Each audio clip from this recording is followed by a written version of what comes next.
E360 TV proudly presents messages of inspirational stories.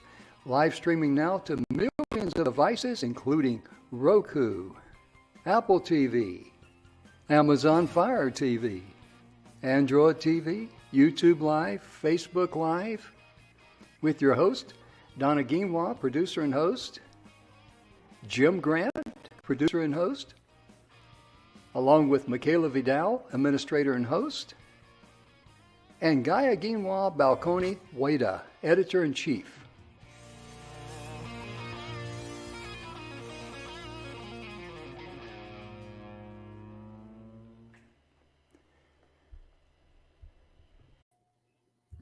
Hello, everyone. Welcome to the show. I'm messing with Donna big time, and she's, if I didn't mess with her, she would think there's something wrong with me. Absolutely. That's okay. I'll get even with you, Jim. Yeah, she'll pull the plug on me any moment there, folks. Right. But what a wonderful show we have today, huh, Donna? Yeah, we do. This is so much fun because it's just so important. Sometimes we get so busy being caught up in the daily grind of living that we forget the small moments along the way. And summer can present challenges with our kids at home being bored, as we've all been once or twice in our life. And we really were excited to bring this week to you about fun things to do with your family. And so many of them don't cost much money at all, if any. And we feel that's super important with, the economy being kind of at an all-time high, and that, everyone is a little pulling a little harder on their purse strings. Oh, yeah.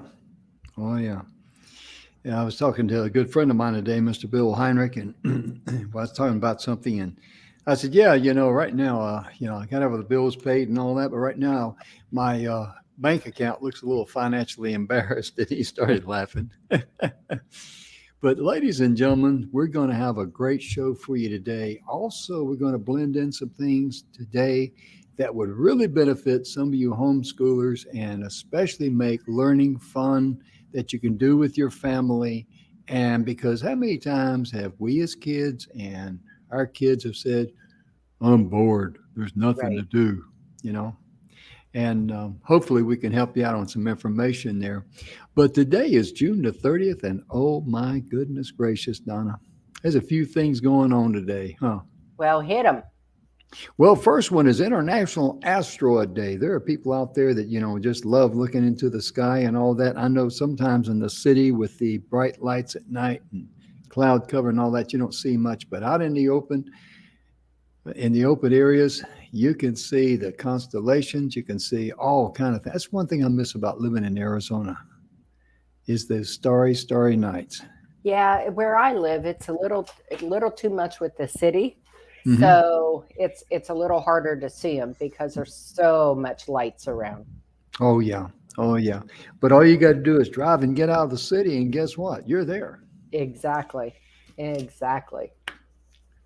the next one today, ladies and gentlemen, is National Work From Home Day. Well, I tell you, 2020 really popped the cork on that, didn't it, Donna? It really did. It put it into full swing. And although there's a lot of companies who've gone back to working in the office, there's a lot who have found that it's beneficial for people to work from home. For a multitude of reasons, and some of them are doing, and I'm not sure what the correct terminology is, but a split where you work 2 or 3 days at home, you come into the office and work for a day or two. I've got Dixie here. She's picking up my legs, my hands, my elbows, wanting attention, And the only time she does that is when I get here on the studio, and come here, girl. And she wants camera time. There she is. Hi, pretty girl. Hey, girl. Hi. How you doing? Now, everybody's seeing you, okay? Now, go over there and leave me alone because she was asleep, so that's why I didn't put her out of the studio. But, when I get on the air, she comes alive. It's showtime. Right. And Donna, working from home, too, it gives people a lot of great flexibility because I've been a big fan of flex time. I Hmm. really have, rather than daylight savings time, because then it's a one size fits all. And with flex time, we heard a lot about that back in the 70s. A lot of companies implemented it, and I think they really should get more in line with that. And I think a lot of companies online that have their employees working out of their home, I think they do that. They might set from 9 to 1 or 10 to 2, whatever it might be, would be core time. That means everybody has got to be there available, working. Right. And for the early birds that want to start up at 4:30 or 5, no problem. And for the folks that want to, sleep in, that are not morning people, it really adjusts their schedule. Makes a lot more sense, Right. Right. in my opinion. But my opinion is that in 35, that in a couple of bucks to get you a cup of coffee, right? But Uh, today is National Bomb Pop Day. Oh my goodness, summer's here in full force. Donna, I have forgotten about all those little popsicles that you made in the freezer. And I mean, moms could do those things very inexpensively, and they are a treat. And they can make healthy treats too. right. I know Tupperware back in the day used to make those, Mm. and Oh, they yeah. weren't very big. I think all told, they were maybe 3.5, 4 inches long, Yeah, big tops. enough. Hmm. Yeah. And I remember mom used to make those, and we'd get 7 Up popsicles. Mm. And man, was that a treat. Yeah, because they had the little clear plastic container, Uh-huh. and just had the center that goes in with the lid, and the Yep. lid had a little round, Handle. yeah, Had either a had a handle. handle on it or a little finger hole, Hmm. where you could hold it with your finger and stuff. Yeah, and because I remember both of those, and yeah, those were a treat for kids. They really were, and you can save a lot of money doing that. Hmm. And Donna, I tell you, that's today is a day it made me feel old. On this day, back in 1953, that's when the first Chevrolet Corvette entered the industry. That was 69 years ago for you young folks out there. And I was telling Donna before the show, oh my goodness, I was figuring out the year. Well, 53 to, you know, 2022. I mean, that's 69 years, right? Right. And I remember when I first saw one, there was two things that I knew. Number one was, wow, that is an awesome car. I'm just a kid. Right. And the second thing I knew, whoever was driving that boy's got some bucks. I might have been just a kid, but I certainly knew that. Exactly. Exactly. Oh my goodness. And they've come a long way since then. Oh yeah, the We have a technology and real everything. Mhm. we have a real good friend who just bought the newest current one, Mhm. and it's quite fancy. Yeah. Oh yeah. It's quite Hmm. fancy. I remember back in 1988, a friend of mine, it was a white one. That was the 35th anniversary of the Corvette, the specialty. And I think the special edition was white. I know this one here was. And he took me for a ride in it. That was a sweet running car, I can tell you that. We came down, it went through a little town there close by, and, kind of right in the middle of the town there. And there's a Catholic church down there. And he was getting on it. And I was teasing him. I said, hey, the Virgin standing outside the Catholic church. She saw us coming. She left her stand, brother. You better slow down here a little bit. I mean, he'd make your toenails want to grow through your socks and grip the carpet. But it's amazing. Those are beautiful cars, and they're just the thing about them too. And this is true with a lot of sports cars, like the Camaros, the Mustangs, the Challengers. They have a special look to them. Right. And what's so unique about them is that cars have growing up, cars reflected our personality. Oh yeah. A house is where you live, but a car, that's who you are. That's why you pick a red one or a white one or a blue one or a black one or whatever. And now they've just gotten so boring. None of them will be classics.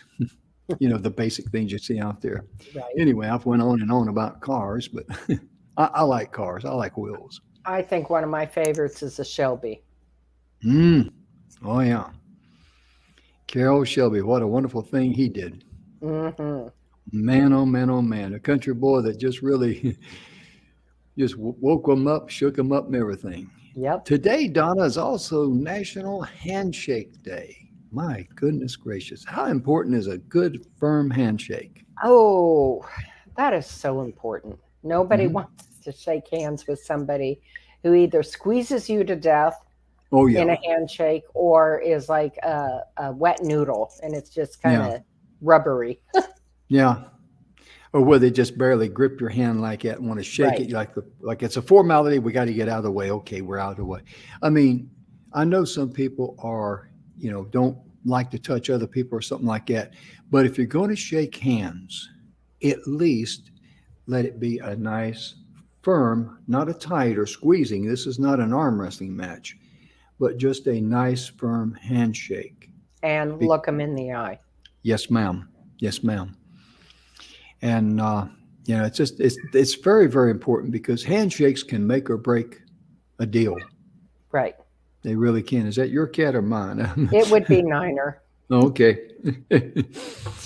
But it's so important for it to have a good handshake. And of course, also today we talked about the asteroids. Today is also National Meter Watch Day. And I know a lot of people are into astrology and they like to, you know, look at constellations and things like that. And I do too, to a certain degree. I mean, I can spot the Big Dipper, the North Star, and all that. But once Right. I get past that, come on, I don't know what that is. You know, Right. that's That just takes me. some studying. There is an app though you can put on your download on your phone Hmm. for the constellations and such, and it will Yeah. tell you what it is and where to find it. Mm. Wow. Yeah. So that's something kind of fun. Yeah, it really is. And I see you got your hands full there. Today, June the 30th, is also Social Media Day. There was the telephone, then the fax machine, then social media, and oh my goodness gracious, how we have advanced from that. Absolutely. As I remember back in the 90s, it was close to about 96 or 97 before I even got a pager. I was just not, it wasn't I was off the grid. I wasn't on the internet. World Wide Web was something that, you know, my computer was just an office computer and that was it. It wasn't on the Right. internet or anything like that. I was a laggard in many ways. And my very first phone was a Motorola Teletac. And that thing, it was analog. And I'm there right now. I think it'd make a nice weapon because you whop somebody upside the head of that, you could ring their chimes. Yeah, our first cell phone was a brick. That's what we still refer to them as this day. Yeah. And they, oh my gosh, they were about 10 Oh, inches yeah. long Hmm. and about, I don't know, it seemed now they probably weighed about 50 pounds. Hmm. But they weighed every penny of probably 3-4 pounds easy. Yeah. And They for were some, huge.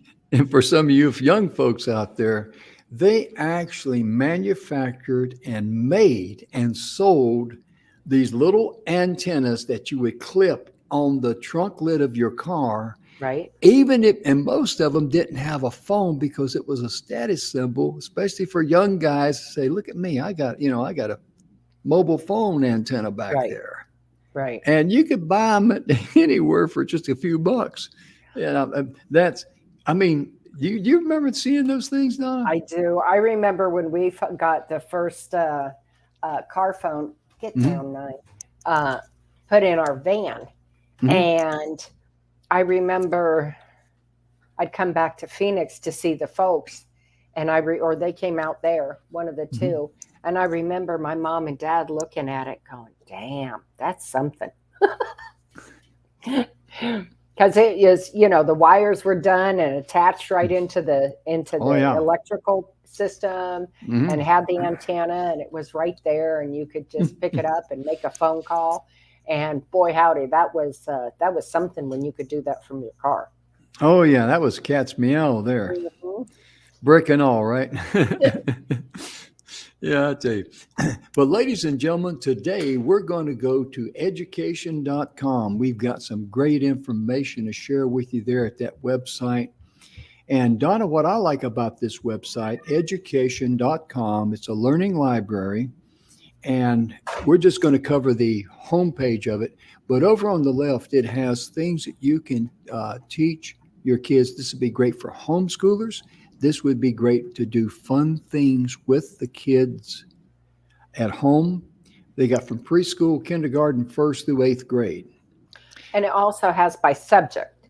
Yes, math, ma'am. reading, writing, typing, Mhm. and also Common Core, which is weird to me. But okay. Yeah. I'm just old. Yeah. But I like that because, when my kids were little, oh my gosh, this is going to date me. When Kmart was still around, I would go and buy those lined paper, just plain paper, so they could practice their writing, and little math books and some reading books, some English, science, that kind of thing. And in the summertime, we would have a couple days a week where we do summer school, that they would sit at the table and they would work on their stuff so that they wouldn't lose what they learned over the year for the summer.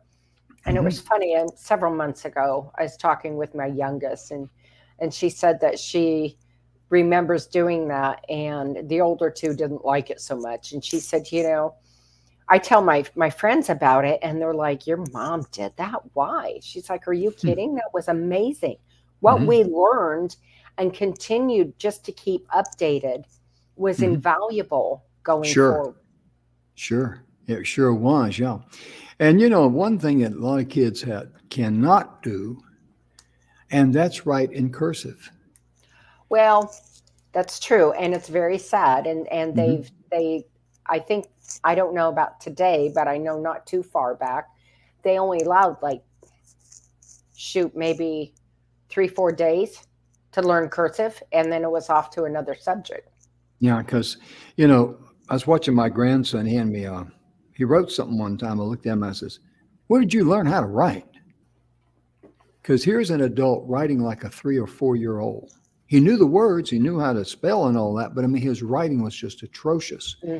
And I have started myself writing in cursive to reestablish my skill, because I looked at something I wrote. I just wrote in cursive one day, because a lot of times I print, most times I do, when I'm taking notes. And I wrote something in cursive, and I thought, wow, I've slipped. So therefore, I don't want to lose that, because that is great eye-hand coordination. It truly is. And that's a key for any kind of learning. I like this first one here on the left. The thing I like about education.com, you see something you want to look into, it gives you a lot of information there. Just put your cursor over it, like 7 times tables practice. Right. And practice a 7 times table with this under the sea bubble popping game. And it tells you it takes 3rd grade math to accomplish that. To the right of that is Bubble Buster Edition number 10, or addition to 10. And kids click on bubbles that add to 10 to try to keep the bubbles from overflowing. This requires 1st grade math, and it's a game. Right. And this next one's kind of fun too. It's a colony area measurement. And in this space themed game, kids find the area of new colonies by using repeated addition and multiplication. And that's a 3rd grade math level. Now, how fun is that? They're playing a game, right? But they're learning. And that is, to me, to Jim, and probably to most everybody, that's the pajamas right there, is having our kids have fun, and they're learning. Like, when you learn to cook, you don't think about it, but you're learning measurements and fractions and all kinds of things. Right? Same with, if you build something and you're teaching your children and you teach them with a tape measure, you're learning fractions. Yes. And I was just going to say, when you're talking about cooking and all that, and when the smoke alarm goes off, it's already done. That's done. Oh, you're bad. But You're bad. it's really amazing because I was a certified instructor for 12 years in the United States Army. And the one thing that I did, of course, when I say I did, a lot of us did. We took many instructor training courses, including Battle Focus, Small Group, and the Total Army were the three that I took. But the small group gets people involved with hands-on. Mm-hmm. And when that happens, two things happen. Number one, time flies. And number two, they're having fun. And so, right here at this particular website, education.com, you go in there and you look at the games and things like that. When your kids are learning something and they're having fun, whew, I mean, just, you know, we all know time flies when you're having fun doing something. Right. Right. It's when you're doing those tasks you don't want to do. It seems like it takes forever to get it done. It just time drags on, you know. Well, And and if you're into learning and helping your children with math and fractions and this and that, mhm, and you want to teach them to cook, that is mhm, a really awesome way to get them involved. My mother was an incredible cook and an incredible baker. mhm. And she said, and I'll never forget this as long as I live, she said to me, she says, well, you better learn to cook because you spend over a third of your life eating. Think Wow. about that. Mm, And, one of the things you can do and make it fun and really incorporate lots of things in it, if your kids want to have an international meal night, that they have to mm, research what it is they want and then prepare a little story, if you will, of how mhm, this dish came about. mhm.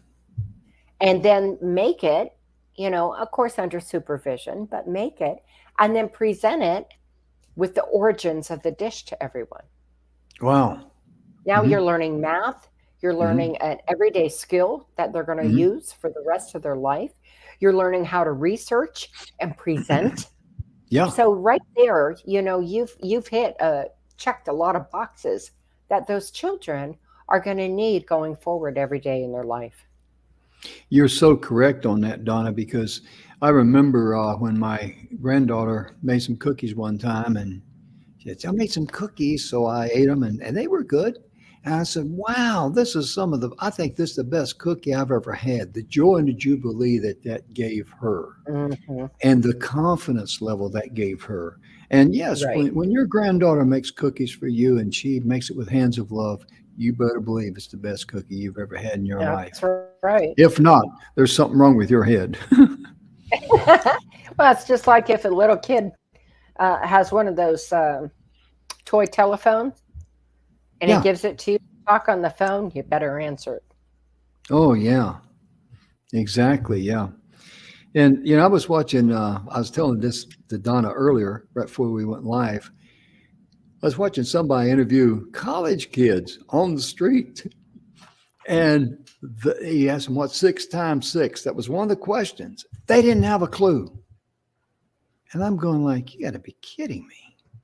And we haven't even practiced this. And I might, I'm exposing myself right now as far as my intelligence. I'm just going to ask Donna just to give me a couple of numbers and ask me what, X times X is, if you don't mind, just off the top of your head, just anything. 9 times 7. 63, Okay. Uh, 8 times 12. 8 times 12, 96. Okay. See, you're much better at that than I am. Yeah, because math came easy to me, and when I was in high school, uh, the biggest problem I had in high school going to school was not fun for me. That's why learning and fun is that if you get those two going together, everything else falls into place. It's critical to have some fun with it. Yes, and then I got into algebra, and it just came naturally, and I enjoyed it. And I remember I took my report card home because I'm D's, C's, maybe a B minus on a good, 6 weeks or whatever. And I'm all A's and A pluses in algebra. And my dad looked at my report card and he says, "What happened here?" Rather than, hey, good to go. He says, "What happened here?" He kind of like, "Hey, did you get religion or what?" It's funny. I remember going clear back to third grade, and we had a teacher, Mrs. Logan was her name, and she was kind of a difficult teacher. And when she got mad, and you didn't do it correctly, the answers, she walked around with a dadgum ruler and she smack your hand. Oh. Back in the day, that was allowed. And, I think it really had such an impact on me because not only would she smack your hand, but then she embarrassed the tarnation out of you in front of God and everybody. Yeah. And it had such an impact on me that doing math out loud was always a stumbling block for me going through school. And that's not to say I can't do math. I just can't do it very conventionally. And I'm not super great in my head. But you get me on a 10 key or what have you, and I can blow you out of the water in literally seconds flat, and spent a good portion of my life doing accounting work. So, I guess always, be careful. Everybody learns at a different rate. And I think especially back in the day, people would forget that. And they'd expect everybody to keep up. And not everybody can take the steps in tandem at the same time. Oh, yeah. Yeah, the damage that can do to a mind can be quite something. Oh, yeah. Because we all learn at different paces and different things. And that's just the way we're wired. That's part of our gifts and talents. Yeah, it's not right and it's not wrong. It just is. That's right. Yeah. And one of the things here they give, this is a game that requires second grade reading and writing. So this is very, very simple. But building sentences with homophones. And the kids practice spelling and vocabulary, and they choose homophones to complete the sentence. And of course, homophones is like the word see. It could be SEE as I see you, or SEA like the ocean. They sound alike, but they're spelled differently. And that's a great training tool right there. But see, here again, you want to find out what your kid finds fun. Then you complement that by teaching them something. And learning and fun is a win-win situation. It just truly is. It is. And this one for kindergarten math, I think is amazing. Most children love dinosaurs, male or female, just doesn't even matter. Dino Crunch, 3D shapes. Oh, they get to practice geometry basics by helping hungry dinosaurs identify the correct 3D shapes to eat. And that is literally kindergarten math. So if you have a child going into kindergarten or in kindergarten, what an amazing fun way to learn, geometry.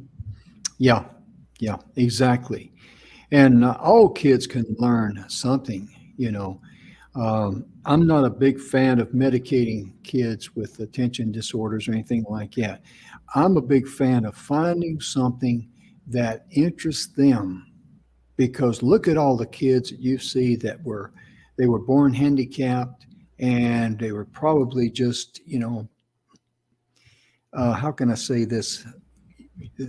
They can't really do much, but yet I saw this one kid, he was blind and he had some health issues and physical birth defects. But when it came to playing a piano, right, came alive. I think we've all seen stories like that. Well, and here's something else. In understanding that, for me, this is a critical, that if your child struggles in an area, say it's math or reading, then that is definitely a way to find something like this that is fun, and then they're learning to strengthen their weaker areas.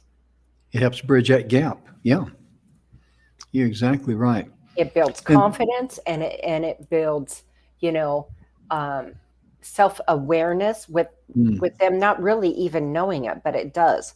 But the mhm, confidence it'll build with them can be mhm. lasting forever.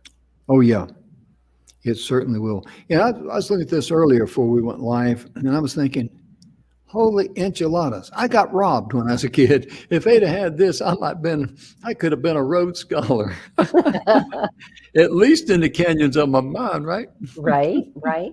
But I think these are really fun, interesting things. Yes, These yes. games, and of course, we didn't have these when my children were young. Um, but like this one is for third grade math, and it's multiplied by 4, and it's a ski Mhm. racer game. Oh Practice yeah, essential math skills in this multiplied by 4 ski racer, and it's yeah, third grade math. yeah. I mean, here at education.com, this is where we found everything. And they got an entire library. They got printable worksheets, guided Right, lessons, lesson plans, and they got more stuff there. It's education.com and /games, and just search games or whatever.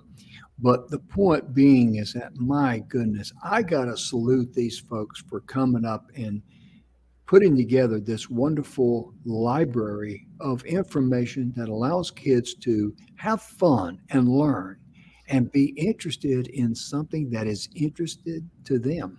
right. So I just went into the 6th grade reading and writing. Okay. Okay. This is awesome. So 6th grade is that kind of in between age, right? Where we're ending grade school and getting ready to go into junior high and high school. Mhm. And so, that can be a time of craziness within, our Mm. children just growing. But this one is like, there's one that teaches synonyms. Obviously, I'm thinking about baking right now. But, learning to sharpen their language and Mhm. vocabulary skills in this Mhm. underwriting learning adventure. Oh, yeah. Oh, yeah. Because on the left there, as you're looking at their website, it's got pre was it pre-kindergarten? I got to get over there again, take a look at it. Preschool, then Mhm. kindergarten, first grade through eighth grade. And when you click on a particular grade, like I'm gonna click on fourth grade, it brings up a whole new thing. Right, Co- Cody the coding game is the first one, and the third game of the coding with Raleigh series. Sequence, run, and test code to help Raleigh eat some food or whatever. It takes fourth grade coding for that. Oh, flipping pancakes fractions is the next one. Here again, fourth grade math. Flipping pancakes fraction gives the flapjacks kids flip pancakes to represent fractions in this fun-filled diner game. I mean, right. and it's just a whole, you know, bunch of stuff there. My goodness gracious. Well, this one for reading and writing, there's learning your synonyms, Mhm. figurative language, antonyms, synchronyms, compound subjects, pronouns in compound subjects, common root words. Oh, Uh, yeah. okay, and there's connotations. So, Mm. I mean, the list is quite broad and really very useful for them because, language, of course, and reading, as well as math, Mm. um, are important for everyday life, for all of life. Oh yeah, like I'm on seventh grade now because I don't know where Donnie's on, but like on seventh grade, it's got typing. Let me get back over here. Typing sentences for speed, cartoon trivia, and it takes seventh grade typing skills, but learn some cartoon trivia while taking your typing skills from good to radical. I mean, there's just a lot of fun things to do there. My goodness gracious. I'm going to make sure that Michaela, my granddaughter, gets this for her kids because Michaela is a very, she likes school, homeschooling and all that. This would be the cat's meow. It really would. Hmm. It really would. She's very much, as she teaches her kids nursery rhymes and all these little things that you don't normally hear, but it's kind of, I really enjoy. I was over at my daughter's house, and Michaela was there with the kids, and hear these little girls singing nursery rhymes. And it just really, it's a nice thing that should never be forgotten because all the doom and gloom we see on TV now, my goodness gracious, Mm-hmm. all of the ugliness and meanness and the violence we see. Right. Right. One thing, I'm going to go a little bit off script here, a little bit, Donna, but the one thing that I really miss in movies is how they can engage me, especially like watching a movie, like trying to figure out, okay, I thought he was the one, but this lady over here, you got to watch her. I mean, because, and of course, movies today, if they blew up 20 cars, the next movie, well, we got to blow up 25 cars. It's all flash and bang, and there's nothing to engage the mind because look at the classics, things that they call the classics. They either entertain or they engage you, one of the two. They really do. Well, we've just started a new series that we've been watching, and a couple of them, and we were watching one of them last night, and I said to my husband, I said, "Huh, that's his daughter." And he said, "You think?" Are you talking about the old man? Yes. We're watching that too. And another good one is Dark. Dadgummit, Dark Skies. I don't think I've heard of that one. Dark Skies. It's one that is produced in part by Robert Redford, and it's a real good one too. About the Navajo Indians on the Nav reservation. And that's a real good one. But yeah, we were watching that, and I said, "That's his daughter." And he said, "You think?" And I said, "Yeah." And he looked at me and he said, "That's how he always is one step ahead of him." Mm-hmm. Yeah. We don't want to spoil it for you. The old man, it's on now, and I think it just completed the third or fourth week of fourth show. Third, and just fourth started. Is tonight. Fourth is tonight. Guess where I'm gonna be tonight? All right. But seriously, I'm a big fan of Jeff Bridges because he's been in a lot of movies. He's a great actor. I mean, I love the movie. What's the other fellow in it? I got a brain cramp right now. Oh. John Lithgow. Yes, John Lithgow.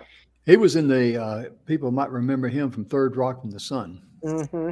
He's an incredible actor too. Yes, he is. And Third Rock from the Sun, that was a tremendous comedy.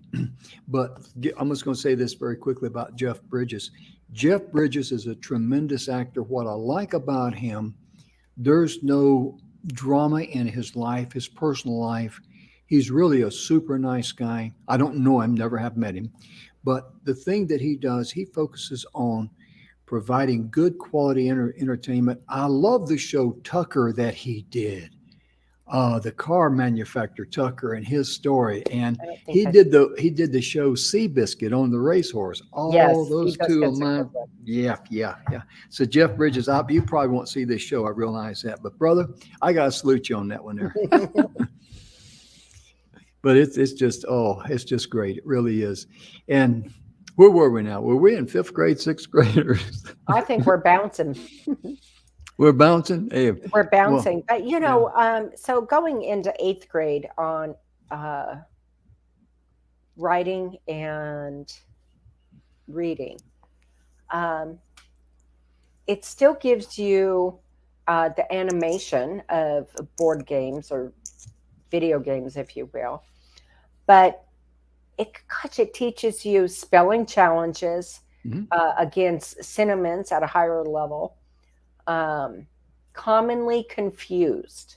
This one is cool. It's a game of bones. Commonly confused. Practice differentiating between commonly confused words in this eighth grade grammar game. And that's important between like dear and dear. Which deer are you referring to? There or there? So lots of those, are super, super important. I mean, it's just figurative language and again, meaning of root words. So that's really important because as children go into 8th grade on up through high school and then, of course, into college. And in life, you need to understand the meaning of root words Oh, in yeah. order to be able to not only write something properly, but to be able to speak about something properly. Amen. Because when I get an email in from some person and they spell their, meaning their, they'll use the word THERE when it should be THEIR. Right. And I'm going like, well, then, of course, nowadays with, spell check, it'll light up a misspelled word, which is kind of like a cheat sheet for them, but it will not many times light up a word or highlight a word if it's a different word meaning right. If it's the same sounding word, the same sounding thing. word, yeah. And the way they express themselves, here's another critical thing. When they talk to people verbally, just like we do here on the TV show, we visit, just like, we're visiting with you, but we try to talk plainly and clearly. Because so many times, young people especially, they will want to talk on a live show the same way they talk on the phone to their friends. Right. And, like my grandson is a classic example of that. Man, I love Colton and all that, but you talk to him, he's got that real quick little chatter. I'm going like, hey, man, would you slow down and pronounce your words? I can't keep up. Enunciate. Yeah. Enunciate. Exactly. And that also means pronounce clearly from our Army buddies out there, But really, I mean, they get in that little chatter and they can communicate, fine with their friends. Right. But they cannot communicate over the big scale of things. Well, and it's also important to understand that, especially depending on who you talk to. But if you're talking to somebody who's older, just kind of, I always, I know my hearing isn't what it once was. I always take into consideration with age, we usually lose our hearing. Just a common factor. I know. What, Jim? But it's important when you're talking with somebody to enunciate your words, slow it down half a step, and so that they can understand what you're trying to say clearly. And it's important to teach our children the same thing. Especially if they're going in for an interview. They don't want to sit there, kind of slouch back and just ramble on and blah, blah, blah, blah, blah. Or reading a book report. Yep. Or giving a report in a meeting. Right. These things can always come, they will come back and snake bite you. Because I remember them talking about Jack Kent Cooke. He was a guy, he owned several sports teams. One of them was the Redskins. And Jack Kent Cooke, one of the things that really impressed people when they met him for the first time, he was a very elegant speaker. He knew how to pronunciate words properly. He knew how to phrase things properly. He drew people in. Right. And he was able to, he had that was part of his personality too. But he was able to use verbiage to complement his personality. And everybody can do that. Right. They really can. So I guess there's hope for me yet, huh, Donna? Well, and it's important to find that excitement. Yes. It's important to find the excitement for your children. What's fun to them. That excitement carries over in learning or giving a book report. So that's why teachers won't usually say, you're going to do a book report on this. Sometimes they will, but oftentimes, especially in the lower grades, they'll say, okay, this is our book list, and you have to pick one of them and do a book report on. And that's so you can find something that interests you and gets you motivated, because that motivation, that interest carries the energy throughout not only the writing, but the speaking. You're exactly right. And I'm looking here in 8th grade, Don, I'm down at the bottom about the ski racer synonyms. This requires 8th grade reading and writing skills. the learners sharpen their language and vocabulary skills in this ski-themed learning adventure. And the thing here that really stands out is that there is something of interest to every kid there. It really is. And you Right. print on the printable worksheets there. This one here, step-by-step word puzzle. Um, Watch as students turn growth mindset into the power of yet, by following directions in this word puzzle. And fun family logic puzzle, middle school students. This is eighth grade and up. I'm in the eighth grade group. You can do the same thing at any grade. But middle school students use clues and problem solving skills to solve this dog theme logic puzzle. Right. Oh my goodness. I'm glad we came across this, Donna. I am too. And I'm looking at the preschool one because I think that's so fun. And it all begins when they're young. Oh, yeah. Right. But this one here is for reading and writing. Match the rhyming words. So that's really, really fun to our littles, right? When they're at Wow. that age. Kids look at the picture, listen to the words to find pairs that rhyme. Mm. So there's so many things we could do. You know, my youngest was one of those just quick learners. And when I did homeschool, if you will, summer school, and she couldn't go to school until she was 6. And so I worked with her at home. And she always had incredibly good writing. By the time she went into kindergarten, or printing, I should say, by the time she went into kindergarten, she was already in cursive writing.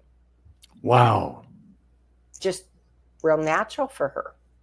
Just real natural for her. And I remember the teacher telling her and telling me, she's not supposed to cursive write, because they'd say put your name at the top, and she would always put her name in cursive. And you know, she would talk to her, and then she talked to me. She said, you know, it's supposed to be in printing. And I said, so she's ahead of the game. What difference does it make? Yep. You're gonna bust her for that. So again, you know, sometimes it takes the parent talking with the teacher to say, you know, just because she's doing something either a little more advanced than what everybody else is, or not as advanced, it doesn't mean it's a right or wrong, and they shouldn't be penalized or made to feel bad for it. You're exactly right, Donna. You're exactly right on that. And I'm just sitting here looking at some things here. And you know, Donna, looking at all this, it's on education.com. So much. Again, there's so much there. And there's, you know, you can find things that, you know, and for each grade, you have the same Right. topics that take it up a notch. Right. And I'm looking at that, and I was clicking through there, and I'm thinking, man, this is going to be a blessing in the skies for a lot of people. It is. And it's exciting that we found this and can bring it to you for your children, your grandchildren, whoever's in your life. You know, even for those, here's a good one, for those who have a daycare. Yeah. Yeah. And children get bored, you know? So if they have a tablet, you know, have them bring it in and learn some of these things. And it gives them something different to do, something fun to do, and that they're learning. And of course, you know, I'm sure their parents will appreciate that as well. Sure. And also, too, they got printable worksheets. Yeah. Oh, my goodness gracious. And this worksheet here, 1 minute multiplication. Multiply at the speed of lightning. Nice. That's faster than sound. Because the speed of light is 186,000 miles per second. And I forget what the speed of sound is. But anyway, this workshop is full of multiplication problems that your child should try to solve. 3rd grade math. And these are printable worksheets that you can print out. Well, and there are lesson plans in this too, Jim. Oh, yeah. Oh, yeah. You're absolutely right. I just clicked on them. My goodness gracious. Wow. How to be how to be a host on a TV show. Guided lessons. You know, Yeah. there's just If I can say the dadgum word, I can't Say it say it. again. I What's know, that? I'm trying. Pleuritha? Pleuritha? A whole What? bunch? Yeah. What she Yeah. said. But I'm looking here too, like on the lessons plan there, sink or float. I'm this kindergarten science. Introduce your students to the scientific concept of sink or float. This hands-on experience allows them to, it cuts off right there. But anyway, my goodness gracious, folks, you can find a field day of stuff to do there, with your kids. And like I say, make learning fun with the printable stuff they have there. My goodness gracious. Phew, I know that, you know, we still have we still have a couple of printers around here. We have two, but I don't print nothing like I used to. I used to be, like I was an editor of a paper or something, printing out stuff. But not anymore because everything is so digital and electronic and so much easier. But gosh, we're out of time, Donna. Getting We around are, 51 we minutes. are. But this has been so fun Mm-hmm. and so exciting to bring this week to you about fun things Oh, to do yeah. with your family. And, to hopefully give you guys some ideas and inspiration. And we will be wrapping up, the week, of course, this Friday and with the long weekend coming, We got a long weekend coming. Yeah, we do. That's Yeah, right. 4th of July. there you go. Hot dogs and fireworks. Well, the fireworks around here, they're not doing any of the city fireworks. Yeah, because it's dry, yeah. Because it's so dry. So there's Yeah. not so much of that going on. I'm sure there's still going to be some. And that makes my poor puppy just insane. Yeah. Every time I think about fireworks, reminds me of a time when there was some young high school kids that lived over here behind me, and they always had fireworks. 4th of July, any excuse to have fireworks, they had them. It was New Year's Eve, and of course they're going on 1, 2 o'clock in the morning. Right. And of course, at nighttime, any little sound is amplified. Oh, absolutely. Yeah, that's just the way the world turns. And so I'm trying to go to sleep. I hear this banging and boom and wow, and all this stuff going on. So I woke up about 4:30, and I had already planned this. I went up to the firecracker place and I got a pack of firecrackers. And I asked the guy did he have a longer fuse, because I was going to make a special, do something special. So I was able to get this longer fuse and all that, so fine. So I went over there, and to make sure I had enough time, I had a cigarette. I don't smoke, but I had a cigarette, and I lit it, and I stuck the fuse in the end of the cigarette, knowing that the cigarette will continue to burn and then light the fuse. That gave me the time to go over there, set up the little bomb in front of their house, puff on the cigarette, to get that thing going, stick it in the fuse, get in my truck, and drove back.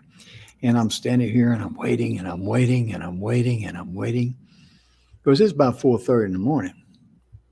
And I thought, maybe it's not going to work. All of a sudden, that thing went off, pop, pop, pop, pop, pop, pop, where a bunch of firecrackers would go off. And I'm going like, yes, and lights come on, and they're wondering what's going on out there, And then Ellen gets up. She said, did you hear those kids over there again, 4:30 in the morning? I said, yeah, isn't that terrible?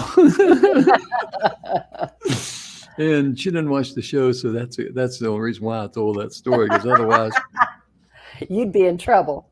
I'd be doing some hard time in the hacienda. But at the time, it seemed like an absolute brilliant idea. And yes, ma'am, I laughed, I chuckled. I'm going, oh, that's funny. Yeah, you know what it's like to interrupt people's sleep, or, not to cut it off at midnight or something, Right. Good time was had by all. Everybody got a bang out of that, you might say. Right. Well, we are out of time, folks. But again, Jim and I want to thank each and every one of you for tuning in and joining us and being part of our journey. Yes. Part of our journey in life, right? Yeah. We, with our viewers and all of that, we're one of the top shows on E360 TV. And it humbles us in that regard. And we want to be very, very thankful to you, the viewers, for tuning in. Especially, we got some people out there that share our shows and all that. Thank you so much. And, Absolutely. on YouTube and on our Facebook page, my goodness gracious. Thank you, thank you, thank you so much. And Donna and I, we consider it a privilege because you could be watching anybody, anywhere. You could be watching the old man tonight instead of watching this old man. But my point being, it humbles Donna and I to have a show that's going and growing. And we're just very humbled by that. And to say thank you, it just seems inadequate to me, but thank you from the bottom of my heart. That's the best Right. way I can say it. And, Donna, hey, there you go. Is that Niner? Yes, and she's got me all twisted up with with the cords. And she won't get down. Timber, there we go. Cat and microphone, everything went south.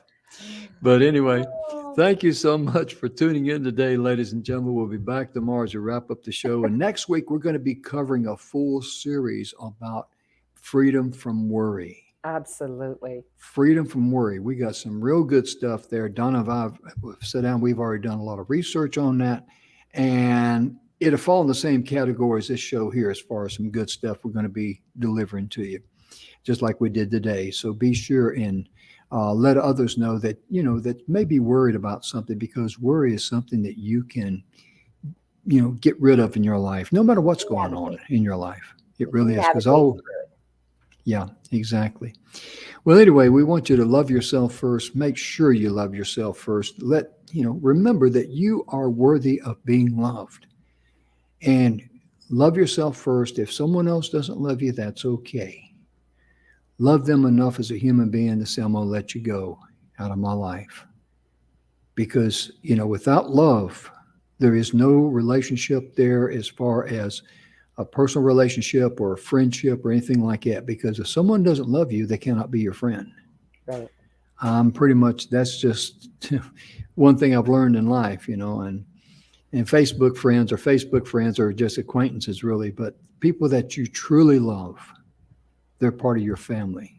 And everybody that you love should be like your brother or your sister by a different mother. That's a good way of looking at it. Mm-hmm. But we'll be back tomorrow. We're going to wrap up our week. It's going to be fun. Oh, yeah, it sure will be. And then next week, we're looking forward to helping people get freedom from worry. Thank you again. Thank you for tuning in. On behalf of Donna and myself, and by broken Spanish, El Mucho, El Thanko, and El Hadiroso. I sound like a Fred Sanford there, El Mucho. Stick to English. I flunked that too in school. I wasn't good at that either. My goodness. All right, folks. We will see you tomorrow. Have a good one. Bye-bye.